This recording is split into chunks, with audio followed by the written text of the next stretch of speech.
Hey beautiful pupil, before we start today's video tutorial, let me tell you one thing is that to understand the basic concepts and techniques of chemistry, a student has to be very well acquainted with such basic concepts and techniques of the chemistry. In this alliance, I'll be discussing such basic concepts and techniques of chemistry with you in this video tutorial and in the upcoming video tutorials as well.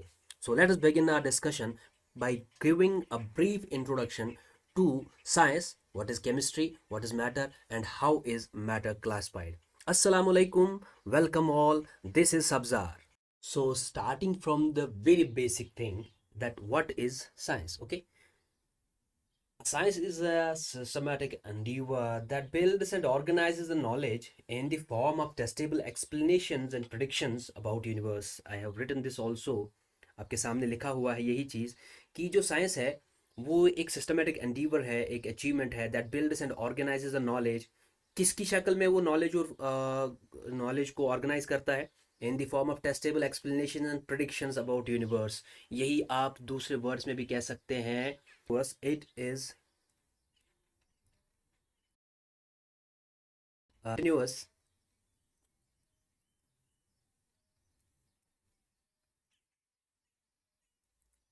human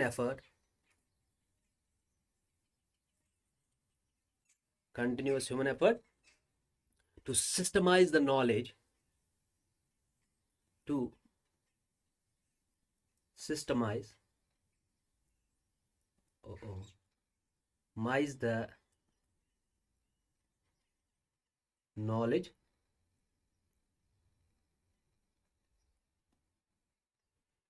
for describing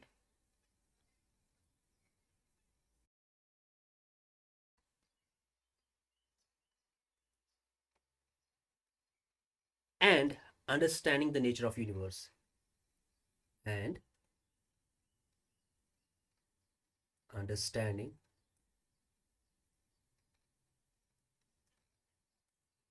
the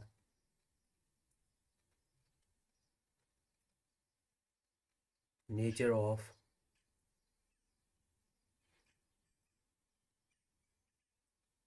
universe. Right. तो जो knowledge हम gain करते हैं, यानी कि जैसे हम explore करते हैं चीज़ों को यूनिवर्स के बारे में और फिर उनको एक सिस्टमेटिक मैनर में प्रेजेंट करते हैं, this whole thing is science. इसी को साइंस कहते हैं, मतलब जानने को साइंस कहते हैं. ठीक है जी. और इस साइंस के there are 3 main branches of science जो हम अक्सर पढ़ते हैं अपने बेसिक क्लासेस में, एलिमेंट्री क्लासेस में या 11th-12th में जिसे आप बोल सकते हो. तो उसमें जो है physics, okay, we have life science या जिसे आप बायोलॉजी बोलते हो. ठीक है. And the other branch of science which we will be discussing in our this class and in the upcoming classes. ठीक है. तो वो है केमिस्ट्री. बच्चों व्हाट इज केमिस्ट्री? चलिए जल्दी जल्दी कर लेते हैं. What is chemistry? Chemistry is in simple words study of matter. Okay, study of matter is chemistry. तो यही मैटर हमने आगे जानना है. केमिस्ट्री में हम सिर्फ मैटर के बारे में ही पढ़ते हैं. सो मैं यहाँ पे पढ़ लेता हूँ. It's a branch of science that deals with the study of matter and the changes matter experiences. Study of matter और उसकी चेंजेस जो है, जो उसमें चेंजेस होती है, इन सब को समझना और पढ़ना, इसको आप केमिस्ट्री बोलते हैं. And it is also written there that it's a fundamental science. It's that fundamental science that seeks to understand the behavior of atoms and molecules.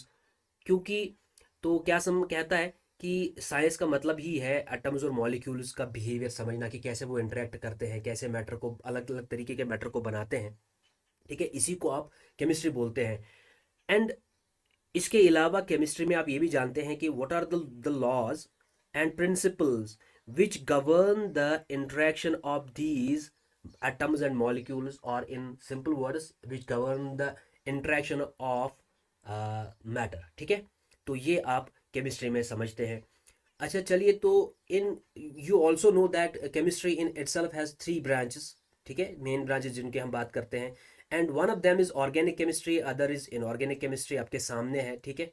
Inorganic chemistry and one more is physical chemistry. तो ये 3 branches जो आप इस साल अपने class में पढ़ने जा रहे हैं, ठीक है। तो मैं ऑर्गेनिक केमिस्ट्री से स्टार्ट करता हूँ। The study of organic compound is called organic chemistry. Study of, मैं लिख लेता हूँ, study of organic compounds, okay. Organic compounds is called as organic chemistry. ना तो question arises what is a organic compound. एक organic compound होता क्या, what is an organic compound. तो चलिए ऑर्गेनिक कंपाउंड को डिफाइन करते हैं। The compounds, the chemical compounds, ठीक है, the chemical compounds which are formed of, which are formed of carbon directly bonded with hydrogen components, constituent components, ठीक है। मैं components ही लिख लेता हूँ। तो किसे कहते हैं ऑर्गेनिक कंपाउंड्स। भाई ऑर्गेनिक कंपाउंड्स ऐसे कंपाउंड्स है जिनमें कार्बन और हाइड्रोजन आपस में डायरेक्टली बॉन्डेड हो, ठीक है। इसके अलावा नॉट यही बस इतना ही नहीं है, if it is carbon and nitrogen, it can be carbon and sulphur and it can be carbon and phosphorus as well, ठीक है। अगर ऐसा भी हो तो वो भी ऑर्गेनिक कंपाउंड्स कहलाएंगे, ठीक है। And keep this thing in mind that there are certain compounds, organic compounds, carbon compounds which do contain carbon. When they are carbon compounds, so they must contain carbon, but they are not considered as carbon organic compounds. For example, carbides, carbides को आप organic compounds नहीं बोल सकते हैं क्योंकि इनमें क्या है, CaC2 कैल्शियम कार्बाइड है, कार्बाइड, सिलिकॉन कार्बाइड, ठीक है। तो ये ऑर्गेनिक कंपाउंड्स नहीं है। इसी तरह आप कार्बोनेट्स की बात कीजिए, इनमें भी कार्बन है लेकिन ये कार्बन कंपाउंड्स ऑर्गेनिक कंपाउंड्स नहीं कहलाएंगे, जैसे कैल्शियम कार्बोनेट, ठीक है। इसी तरह आप कार्बन ऑक्साइड्स की बात कीजिए, कार्बन ऑक्साइड्स, तो ये भी ऑर्गेनिक कंपाउंड्स में नहीं आएंगे जबकि इनमें कार्बन है, कार्बन डाइऑक्साइड या कार्बन मोनोऑक्साइड, ठीक है। So the prime condition is that there should be a direct bond between carbon and hydrogen, and it could also be carbon and nitrogen, carbon sulfur and carbon phosphorus. Such compounds in which you will find such type of constituent groups, you will call them as organic compounds. Okay, let's move to the next point, which is inorganic chemistry. Now what is inorganic chemistry? Study of inorganic compounds. Study of inorganic compounds. ध्यान दीजिए।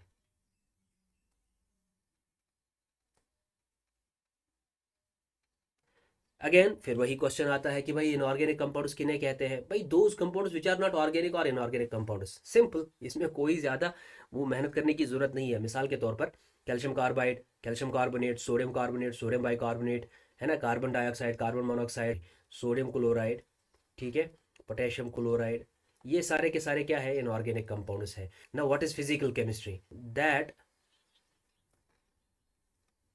Seeks to understand the physical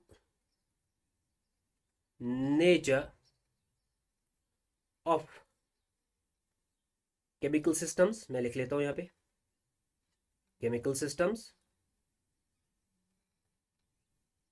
भाई systems का मतलब, chemical systems का मतलब matter itself.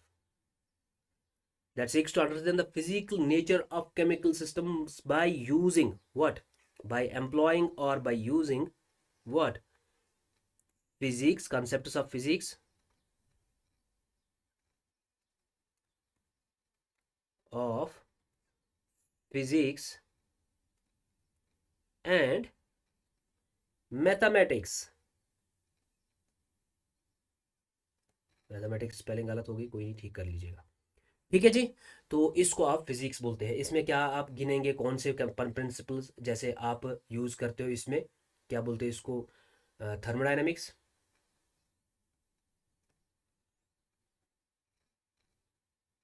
ठीक है, आप काइनेटिक्स यूज करते हो, क्वांटम मैकेनिक्स यूज करते हो, एटसेट्रा, ठीक है। जैसे लॉग टेबल यूज करते हो, इंटीग्रेशन यूज करते हो, तो ये मैथमेटिक्स और फिजिक्स के ही कंसेप्ट है। तो ये सब जो है ये आपको फिजिकल केमिस्ट्री कहते हैं, ठीक है। चलिए आगे बढ़ते हैं। चलिए अब आते हैं नेक्स्ट पॉइंट पे हमारे, इंपॉर्टेंस ऑफ केमिस्ट्री।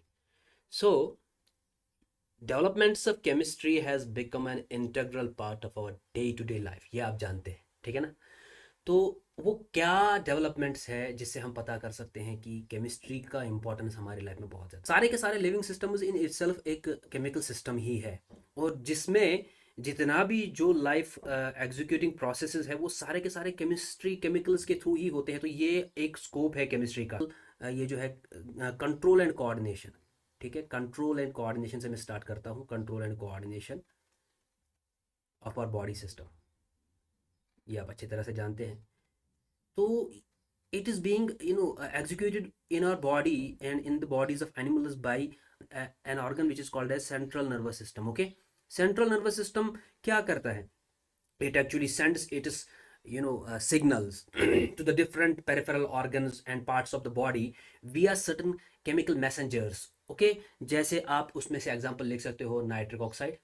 ओके, ये दिमाग में डेवलप होता है, उसके बाद फिर इसके थ्रू या इसी तरह सोडियम पोटेशियम पंप, जो आपके जो है सोडियम और पोटेशियम जो है ये इनकी पोटेंशियल में वेरिएशन आती रहती है, और जिसकी वजह से सिग्नल पास ऑन होती है विया न्यूरॉन्स, ओके, नर्व सेल्स जिन्हें आप कहते हैं। सिमिलरली आपको केमिकल मैसेंजर्स मिलते हैं जैसे कि एसिटाइल कोलिन, ठीक है, एसिटाइल कोलिन हुआ, और एक और है, ऐसे बहुत सारे हैं वैसे, सेरोटोनिन है, सेरोटोनिन, ठीक है, ये केमिकल मैसेंजर्स है, या फिर डोपामीन है। इसी तरह हार्मोन्स, जितने भी हार्मोन्स आप एंडोक्राइन ग्लैंड्स के थ्रू जो काम करते हैं, तो those are actually functions executed by the central nervous system to control and coordinate the whole body. Okay, तो ये है क्या, ये इट इज़ एक्चुअली केमिस्ट्री। तो नेक्स्ट पॉइंट हम बात करेंगे केमिस्ट्री इन एग्रीकल्चर। ये आप जानते हो कि केमिस्ट्री एग्रीकल्चर में कितना इम्पॉर्टेंट है आजकल के दौर में, क्योंकि आप जानते हैं with the increase in the population, continuously increasing populations need more and more food to satisfy that increases supply of food. तो केमिस्ट मतलब फर्टिलाइजर्स को इजाद किया, फर्टिलाइजर्स, ठीक है। तो फर्टिलाइजर्स हमने नहीं, साइंटिस्ट ने। उसमें आप यूज़ करते हो यूरिया, जिससे आप जो है क्रॉप प्रोड्यूस बढ़ाते हो। इसी तरह आप यूरिया के अलावा अमोनियम सल्फेट यूज़ करते हो, है ना। ये सारे क्या है, फर्टिलाइजर्स ही है। And these fertilisers increase the quantity and quality of the crop products. Okay, अच्छा, आप इसके अलावा एग्रीकल्चर प्रोडक्ट्स में यूज़ करते हो पेस्टिसाइड्स। ये क्या है, केमिकल्स है जो आपने केमिस्ट्री के थ्रू जनरेट किए, जैसे गैमेक्जीन, गैमेक्जेन, ओके, नॉट गैमेक्जीन, इट इज़ गैमेक्जेन। ये हेक्साक्लोरोबेंजीन होता है, ठीक है। डीडीटी, डाइक्लोरोडाइफेनाइल ट्राइक्लोरोइथेन, डीडीटी, ठीक है ना, ये आप जानते हैं, ये सब चीज़ें आप जानते हैं। तो ये अब एग्रीकल्चर में इस तरह से फूड प्रोड्यूस बढ़ाते हो। क्लोरोडेन, ये सारे क्या है, क्लोरोडेन, ये क्या है, क्लोरोडेन क्या है, पेस्टिसाइड है। जो पेस्टिस क्या होते हैं, जो हमारी क्रॉप को खराब करते हैं या खा जाते हैं, ठीक है। टॉक्साफिन, ओके। तो ये तो हुआ एग्रीकल्चर में। इसी तरह आप एक और देख लीजिए, chemistry in food chain industry, तीसरा होगा chemistry in importance of chemistry in food chain industry, food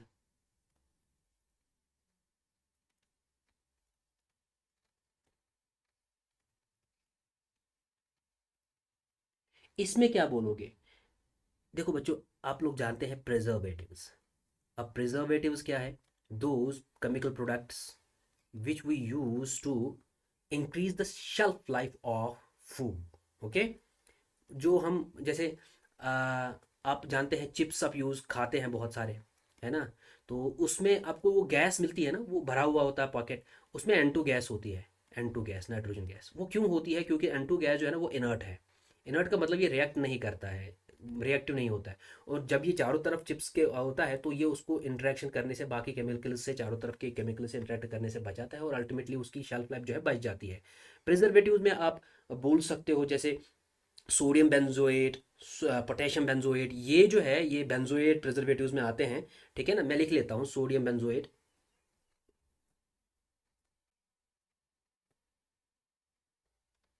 अब ये आप कहाँ यूज़ करते हो? जब आप जूसेस पीते हो ना, या फिर जो कोल्ड ड्रिंक्स होती है उनमें ये प्रिजर्व होता है, प्रिजर्व करने के लिए यूज़ किया जाता है, क्योंकि it prevents the development of moulds, है ना, मोल्ड्स की या फिर ईस्ट की या फिर किसी और बैक्टीरिया की, जो है क्या बोलते हैं इसको, एसिडोफिलिक बैक्टीरिया होते हैं जो एसिडिक मीडियम में भी ग्रो करते हैं, तो या फिर पिकल उसको बचाने के लिए ये सब यूज़ किए जाते हैं। ऐसे ही बहुत सारे जो है, जैसे सोडियम बेटाबेस सल्फेट भी एक और क्या बोलते हैं इसको, प्रिजर्वेटिव है।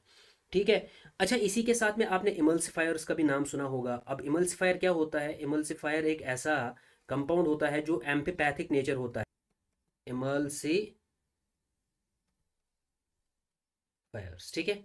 तो इसमें आपने नाम सुना होगा E471। E471 ये असल में एक कंपाउंड है जिसका नाम है मानो डाइग्लाइसरॉल। ठीक है, मैं लिख ही लेता हूँ, मानो डाइग्लाइसरॉल, एम्फीपैथिक इन नेचर। और ये कहाँ पे मिलेगा आपको? आइसक्रीम्स में मिलता है आपको बच्चों। आइसक्रीम्स में अगर आपने ध्यान दिया होगा, ऐसे आपको मिल जाएंगे। तो ये क्या करता है? सॉलिडिफिकेशन और उसका टेक्स्ट मेंटेन करता है, टेक्सचर मेंटेन करता है, सॉलिडिफिकेशन उसका जो है। ठीक है। अब एम्फीपैथिक क्या होता है? यानी कि जो हाइड्रोफिलिक भी हो और हाइड्रोफोबिक भी हो। ठीक है, चलिए आगे बढ़ते हैं। चौथा हम देखेंगे डेली यूजिंग प्रोडक्ट्स में। जैसे मिसाल के तौर पर आप देख लो, सोप्स केमिस्ट्री देती है, detergents, we use soaps and detergents by employing the basic principles of chemistry. तो ये केमिस्ट्री का ही इंपॉर्टेंस हो गया ना। अच्छा, इसी के अलावा आप कॉस्मेटिक्स देख लीजिए। ठीक है, तो ग्रूमिंग के लिए यूज करते हैं परफ्यूम्स। परफ्यूम्स भी एक और चीज है, परफ्यूम्स। ये सारे क्या है? केमिस्ट्री तो है। इंपॉर्टेंस ऑफ केमिस्ट्री यहाँ से जाहिर होती है। अच्छा, एक और पॉइंट देख लीजिए जो कि बड़ा इंपॉर्टेंट है, chemistry, importance of chemistry in pharma industry. Pharma industry, तो मैं इंडस्ट्री लिख रहा हूँ, यानी कि ये कंट्री का रेवेन्यू भी जनरेट करके देती है केमिस्ट्री ना। ठीक है, फार्मा इंडस्ट्री में देख लो। फार्मा इंडस्ट्री में तो अब लाइफ सेविंग ड्रग्स की अगर बात करें, यानी कि ऐसे ड्रग्स जो बहुत ही ज़्यादा इंपॉर्टेंट है, जिनसे जिंदगियां बच जाती है, लाइफ सेविंग ड्रग्स कहलाते हैं। ठीक है, जैसे आप सिस्प्लैटिन की बात कर लीजिए, सिस्प्लैटिन। ठीक है, या एंटाक्सोल। ठीक है। अब ये क्या है? ये कैंसर, कैंसर कीमोथेरेपी में काम आते हैं।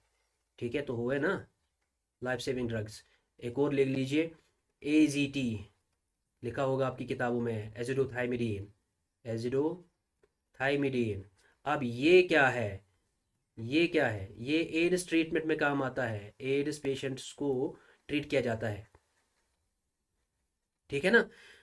अच्छा, तो ये तो हुए बच्चों कुछ यूजेस। इसके अलावा भी है, जैसे आप प्लास्टिक की बात कर लो, रबर की बात कर लो, ये सारे के सारे केमिस्ट्री है। बल्कि हम we are actually surrounded by the products which we have procured by employing the principles of chemistry. So ये था आज का क्लास बच्चों। मुझे लगता है क्लास ज़्यादा लंबी हो जाएगी, मैं क्लास को यहीं पे वाइंड अप कर रहा हूँ। अगली क्लास में आपके साथ में डिस्कस करूँगा व्हाट इज़ मैटर। ठीक है जी, तो उसको क्लासिफिकेशन वगैरह सीखेंगे। तो तब तक के लिए you just take care of yourself and wait for my class. I hope कि आप लोगों को बातें समझ में आ गई होंगी। Thank you for being part of this class. और अपना ख्याल रखिए, because you guys are really worth of it. अल्लाह हाफिज़।